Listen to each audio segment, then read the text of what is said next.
Eu volto a conversar com a nossa analista de política, Jussara Soares. Jussara, talvez seja importante falar nesse momento sobre Davi Alcolumbre e as negociações que nos trouxeram até este ponto e as que devem continuar, já que a oposição está vendo um gesto, um aceno do presidente do Senado para dar sequência a projetos de impeachment de ministros do Supremo Tribunal Federal. Exatamente, Márcio. A oposição, que ontem estava chamando Davi Alcolumbre de o craque de jogo ao impor essa derrota ao governo, rejeitando Jorge Messias ao Supremo Tribunal Federal, eles dizem que essa articulação de Davi Alcolumbre, na verdade, é um aceno do presidente do Senado para a oposição. Até porque a oposição pressionou ao longo desses últimos 4 anos muito para principalmente, quer dizer, o Davi Alcolumbre assumiu ano passado a presidência do Senado, mas é um pedido deles desde de 2023, que é o impeachment de ministros do Supremo Tribunal Federal.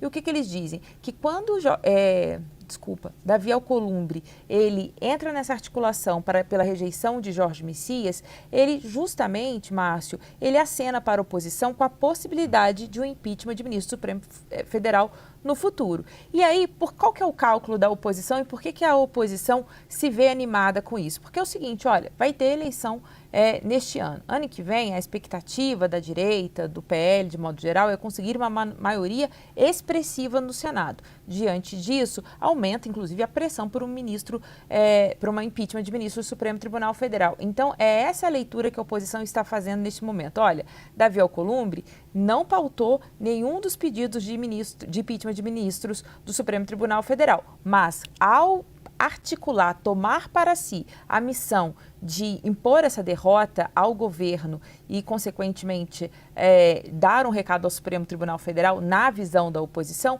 eles acenam que abre esse caminho para um impeachment de ministros da Corte no futuro próximo. Essa é a leitura. Bem, como eu estava te falando, a oposição disse que Davi Alcolumbre foi o craque do jogo. Nessa articulação que ocorreu ontem, a gente viu com aquela derrota histórica, apenas 34 votos favoráveis para a ida de Jorge Messias ao Supremo Tribunal Federal contra 42. Qual que foi o cálculo? A oposição entregou 30 votos, falou, olha, tenho 30 votos. E aí, segundo me relatam os senadores com os quais eu conversei hoje também para entender como se costurou essa derrota, eles me disseram o seguinte, que Davi Alcolumbre falou, me entrega 30 votos que o resto eu vou atrás. E aí ele conseguiu 12 votos e impôs essa derrota expressiva que é sem precedentes e abre essa crise enorme no governo num ano eleitoral. Márcio, para além da própria derrota, fica esse recado ali para o governo, dessa articulação e, sobretudo, que o próprio governo e a base governista vem apontando, é essa relação de Davi Alcolumbre caminhando para se aproximar com a oposição, que tem como pré-candidato à presidência da República Flávio Bolsonaro. Bem que Jorge Messias ontem, na fala que fez logo depois da votação derradeira no plenário do Senado, na derrota, na rejeição ao nome dele para o Supremo Tribunal Federal, ele falou, tentaram desconstruir meu nome, me atacaram e nós sabemos exatamente quem fez isso. Como Pedro Venceslau disse, era um sujeito oculto, mas que todos sabemos quem ele estava apontando, né?